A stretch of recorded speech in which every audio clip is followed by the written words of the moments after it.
नारिका, welcome to my YouTube channel. उम्मीद है सब देखने और सुनने वाले जो हैं वो खैरियत से होंगे। एमक्यूब का पावर शो जो है वो हो चुका है। 21 जनवरी का दिन जो है वो गुजर चुका है और बाग़ जिना में एमक्यूब पाकिस्तान ने इलेक्शन के हवाले से एक जलसा रखा और काफ़ी हद तक it was a good show and as compare to the previous जो शोज़ एमक्यूब के वो उस हिसाब से जो है वो काफ़ी बड़ा जलसा अब तक के इलेक्शन में कराची में 2024 का देखा जाए तो सबसे बड़ा जलसा तमाम पॉलिटिकल पार्टीज़ ने जो करती हैं और उस हवाले से एमक्यूब का बहुत बड़ा जलसा। एमक्यूब लंदन ने भी कोशिश की थी और पैगामात भी चलवाए थे कि बाइकआउट किया जाए जलसे का, लेकिन फिर भी जो है वो लोग एक अच्छी तादाद में जो है एक मुनासिब तादाद में जो है वो निकले।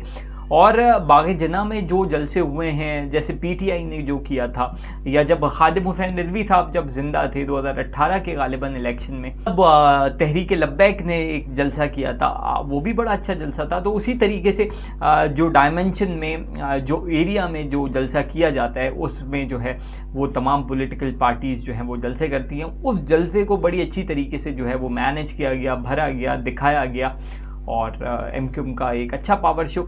और इस जलसे से जो है वो यकीनन मोमेंटम एमक्यूब को मिलेगा।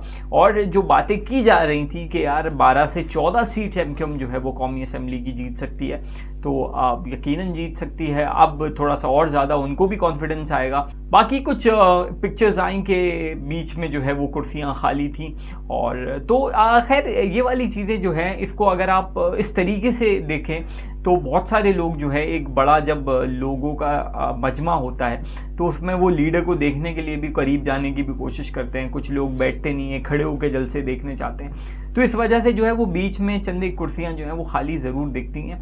तो उन खाली कुर्सियों की बेस पे अगर आप ये कहें कि जलसा नाकाम था तो ऐसा नहीं है। जलसा बहुत माजी के अगर अल्ताफ़ हुसैन साहब का देखा जाए तो हाँ वैसा नहीं था, लेकिन फिर भी इस एमक्यूब का मर्जर के बाद एक बहुत अच्छा जलसा, बहुत अच्छा जो है वो पावर शो एमक्यूब का।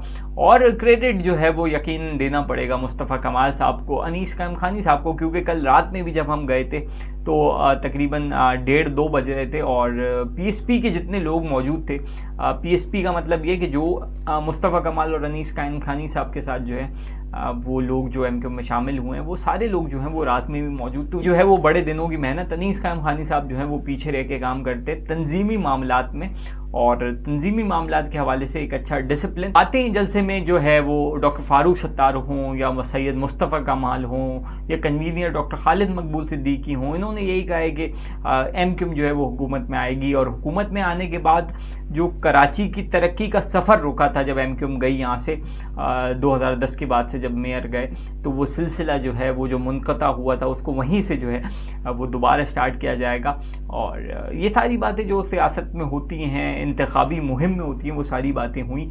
पीपल्स पार्टी को जो है वो मुस्तफ़ा कमाल साहब ने जो है बहुत तनकीद का निशाना बनाया। बिलावल भुट्टो ज़रदारी जो है वो मेन टारगेट थे कि वो लाहौर में खड़े होकर ये नहीं कह सकते कि हम जो है वो लाहौर को कराची जैसा बना देंगे, लाड़काना जैसा बना देंगे, सखर जैसा बना देंगे, लेकिन एमक्यूब ये कह सकती है कि देखो हम जो फलां डिवीज़न को या लाहौर को या पेशावर को या कोयटा को जो है वो कराची जैसी तरक्की दे देंगे।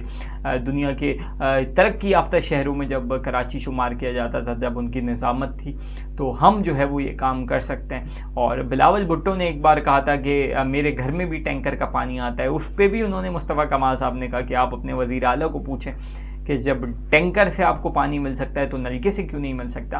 तो खैर वो जो तनकीद होती है, फारूक सत्तार साहब ने जो है वो कहा कि जब मैं वज़ीर बल्दियात था और जब मैं मेयर था और मुस्तफ़ा कमाल साहब मेयर थे, जब कराची में पीने का पानी आया उसके बाद जो है कोई मंसूबा नहीं हुआ।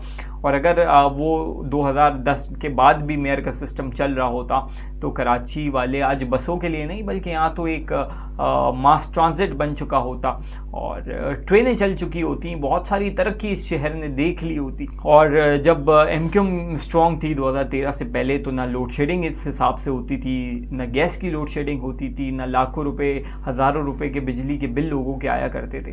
तो अब अगर एक बार फिर एमक्यूएम को पावर मिलेगा तो फिर कराची की तरक्की जो है वो होगी। खैर यही वाली बातें जो हैं वो जलसे में हुई और पीपल्स पार्टी जो है वो तनकीद का निशाना रही। डिस्ट्रिक्ट सेंटर अल्ताफ़ हुसैन साहब पे भी इल्ज़ाम लगाए और पीपल्स पार्टी जो है उसके पास हथियार जो है वो सिर्फ अल्ताफ़ हुसैन का बाइकॉट है कि अल्ताफ़ हुसैन अगर बाइकॉट कर दें, यही पीपल्स पार्टी के पास रह गया है कराची में दिखाने के लिए। तो खैर ये वाली बातें जो हैं वो जलसे में की गई। It was a good show in the and for MQM और बड़ी मेहनत उन्होंने की इस जलसे के लिए और वो जलसे की मेहनत अब रंग लाती है। तो ये तो पता चलेगा बकौल फारूक सत्तार के कि भाई शादी हो गई है, अक़द में कराची वालों को जो है वो हमने ले लिया है। अब बस जो है वो 8 तारीख को जो है वो वलीमा होगा, वलीमे की तैयारी करो, खुशियाँ मनाओ और 8 तारीख को जो है वो एमक्यूएम के जितने लोग हैं वो मुंतखब हो जाएंगे। खैर मुंतखब हो जाएंगे या नहीं होंगे ये तो फैसला अवाम करेगी। अवाम की ताकत जो है वही असेंबली में लेके आती है, वही जितवाती है। तो अगर ये अवाम ने एक बार फिर फैसला कर ही लिया है कि एमक्यूएम को वोट देना है, पतंग दोबारा उड़ानी है, तो फिर ऐसा हो जाएगा। तो देखते हैं 8 तारीख को क्या होता है। और अब देखते हैं कि कोई और पॉलिटिकल पार्टी क्या इस शहर कायद में, क्योंकि शहर कायद जो है वो बहुत बड़ा शहर है, बहुत सारी सीट्स यहाँ पे मौजूद हैं, 22 सीट्स यहाँ पे कौमी असेंबली की मौजूद हैं।